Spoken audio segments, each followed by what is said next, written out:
ఎన్టీఆర్ హృతిక్ రోషన్ కాంబినేషన్లో వస్తున్న war 2 cinema వచ్చే నెల 14న ప్రపంచవ్యాప్తంగా రిలీజ్ కాబోతుంది.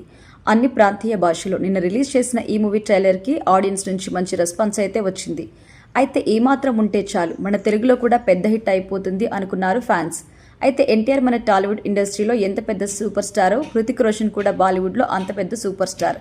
ఆయన సినిమాలు ఒకప్పుడు మన టాలీవుడ్లో బాగానే ఆడేవి. వీళ్ళిద్దరి కాంబినేషన్లో వస్తున్న ఈ సినిమా బాక్సాఫీస్ వద్ద ఎలాంటి రికార్డ్స్ నెలకొల్పుతుందో చూడాలి. అయితే ఈ సినిమా కోసం ఎన్టీఆర్ హృతిక్ రెమ్యునరేషన్స్ ఎంత తీసుకున్నారు అనే దానిపై ఇప్పుడు చర్చ అయితే మొదలైంది. అయితే ఎన్టీఆర్కి హృతిక్ రోషన్ మీద కాస్త ఎక్కువగా మార్కెట్ ఉంది. ఎందుకంటే ఆయన సినిమాలు తెలుగులో హిట్ అయితే రికార్డులు ఎలా వస్తాయి. అదేవిధంగా RRR కారణంగా నార్త్ ఇండియాలో ఎన్టీఆర్ కాస్త బాగా సుపరిచితుడయ్యారు.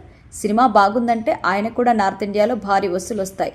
కాబట్టి ఎన్టీఆర్కి కాస్త మార్కెట్ ఉండడంతో పెద్దగా ఈ సినిమాకి ఆయన 60 కోట్ల రూపాయల వరకు రెమ్యునరేషన్ ని అందుకున్నారట. అదేవిధంగా హృతిక్కి 45 కోట్ల వరకు రెమ్యునరేషన్ తీసుకున్నట్టుగా తెలుస్తోంది. ఇవే కాకుండా ఈ సినిమాకి దర్శకత్వం వహించిన అయాన్ ముఖర్జీ 32 కోట్ల రూపాయల వరకు రెమ్యునరేషన్ అందుకున్నారట.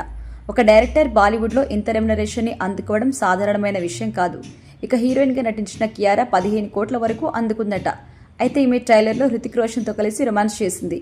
మళ్ళీ ఆయనతోనే ఫైటింగ్ కూడా చేస్తుంది. ఏంటో ఈమె క్యారెక్టర్ పాజిటివ్ ఆర్ నెగిటివ్ అనేది అర్థం కావడం లేదు. కానీ ఈమె కూడా సినిమాలో చాలా బలమైన క్యారెక్టర్ పడ్డట్టుగా అయితే తెలుస్తుంది. ఇలా నలుగురు రెమ్యునరేషన్స్ కలిపితే దాదాపుగా 150 కోట్లకు పైగా బడ్జెట్ అవుతుంది. అంటే సినిమా మొత్తానికి ఎంత బడ్జెట్ అవుతుందో మీరే ఊహించుకోవచ్చు.